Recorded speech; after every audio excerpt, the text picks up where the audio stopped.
Hey guys, it's your favorite person with Parkinson's. That's right, Jeremy. In case you can't tell, I'm down here in the bunker with all my toys and guitars. Some of my most favorite things in the world are down here. I wish I could turn the camera around. You could see the whole setup I got. Maybe someday I'll do a video of that. But what I wanted to talk to you about today was the difference between acceptance and resignation, at least from my perspective. Parkinson's makes you feel defeated a lot. It's unpredictable, and there's part of you that just feels like, what the hell, I'm just going to give up. I don't care. It's all stupid. That's not going to get you anywhere. Let me give you a couple examples. I've resigned myself. I goofed up. I've accepted the fact that I have Parkinson's and that it's difficult for me to walk. But I find ways to get around that. I don't resign myself to the fact that I'm never getting out of the house. There are times when I can walk, and I just choose to use those times to get out. Now, I mean, it's different every day, but I don't give up and say I'm not going to try. I've not resigned myself to the fact that I never can walk. I can walk, just not all the time and not as smooth as I would like. So I use what I have. And here's another thing. As I've done in other videos, my medicine gives me a lot of side effects in my legs, makes it really difficult to walk. Well, when I don't take my medicine, I can walk. Now, what kept me from walking around the neighborhood a lot was I was worried, what if people see me stiff and my hands shaky? Well, I can't worry about what other people think.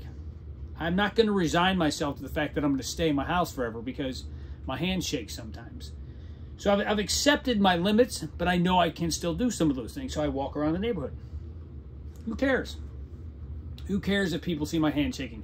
Does it make you uncomfortable? Ooh, give you the heebie-jeebies? Think you're going to catch it if I sneeze on you? No, can't. That's not true. Can't catch Parkinson's from a sneeze. Okay, another example is guitar playing. You see I got a Gibson SG here. Got my Aria, the Cat guitar. That was my first guitar, actually, this one over here. I can't play like I used to. Sometimes it's very difficult, damn near impossible to play because my muscles just don't do what I tell them. That's not all the time, though. I've accepted the fact that I have limits when I can play and what I can play. And I've not resigned myself to the fact that I'm never going to play my guitar. I accept my limits, but continue to try and find ways to be productive, to do what I love, even if it's not the extent or the length of time that I want to do it. That could be applied to so many things in life, not just Parkinson's. I actually had somebody who I care about very much tell me one time, I don't know how you get out of bed in the morning.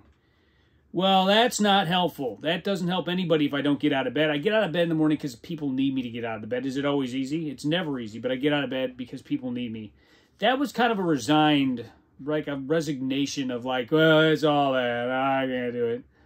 I've accepted my limits, but I still know there's things I can do. And I know you're saying, well, Jeremy, of course it's easy for you. You've got all these toys and guitars and all this cool stuff in your basement. You got that sexy mustache. Of course you can accept your Parkinson's. Well, as easy as I may make it look, it's not easy. There's a lot of times where I do feel down, and there are times where I feel resigned and I just overwhelmed by what's going on with my health or whatever. But I don't stay there. Acceptance versus resignation. Accept that you're not the person you used to be. You have new limits, things you can't do all the time. Maybe you can't ever do them, but find a way to enjoy your life. Resignation. Woe is me. The world sucks. I'm just going to go stick my head in a hole and sleep the day away. It's not gonna work. Not gonna get you very far. Hopefully you haven't been too preachy. This is just what I feel. This is what gets me through the day. I know everybody's going to have moments where they feel down and out and are like, what's the point? You are going to have those. But just like find a way to turn the page. Like George Harrison said, all things must pass. Having a good moment, probably going to turn sour at some point. Having a sour moment, probably going to flip over to be good and eventually. So that was your Parkinson's 5 minutes or however long this video has been going. If you liked the video, give it a thumbs up. I'm going to give you a recommendation and a subscription button. Hit the like. Peace and love from St. Louis.